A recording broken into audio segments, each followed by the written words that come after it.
for today's video dahil gutom na nga ako. Ayan, kakain na ako ng balot habang niluluto pa yung aming sinaing. Gutom na ako guys. Tapos na-miss ko yung balot. Ang tagal kong hindi kumain ito. So, ayan na nga dahil nga sa sobrang craving ko. Ayan, dalawa naman yung binili ko. Sana naman mag-enjoy ako dito sa balot na to, no? So, ako, pag makain ako ng balot, actually, hindi ako nagtatasa or nagganyan. Kaso nakita ko yan sa jowa ko. Siyempre, gaya-gaya tayo. So, ang ginagawa ko is, ayun nga, nilalagay ko muna sa tasa. Tapos, after nyan, edi, mekos-mekos na natin dyan insan. Tapos nyan, ayan. Diba, ayan, hirapan pa ako dyan. Hirapan ako talaga. Hirapan ako. Hindi ko alam kung paano ko gagawin.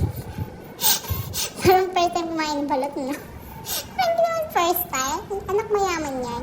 So, hindi ako nakatisin yung kung yung sabaw niya. Pero konti lang naman. May matira pa rin siyang sabaw. Tapos, ayan, lagay ko na ulit siya dyan ng ating padalawang balot. Balot! Balot! Balot! Balot!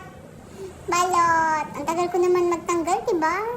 Ewan ko ba kung ba't natagalan ako dyan sa isang game. Masyadong mailap yung balot na yan. Sorry. So, ayan. Tapos na. And then, after nyan, lalagyan na natin siya na. Ayan, tingnan nyo guys. Oh, maliit lang naman yung sisiw niya. Kaya ko yan. Tapos, ayan, lagyan natin siya ng suka. Kasi baka naman hindi na ako magising pagising. Baka hindi naman ako magising na bukas. Charing. High blood yan. So, ayan. Nakainin ko na siya, guys. Mekos-mekos na yan. Tapos kakainin ko na. Oh, sarap-sarap. Ang asim, ang anghang, mga big. Pero, dahil ginusto ko to, kakainin ko na. Ayan. So, bye-bye na. Ayan na. Kakainin ko na to. Ubusin ko na siya, guys. Diyan na kayo. Baka maglaway pa kayo.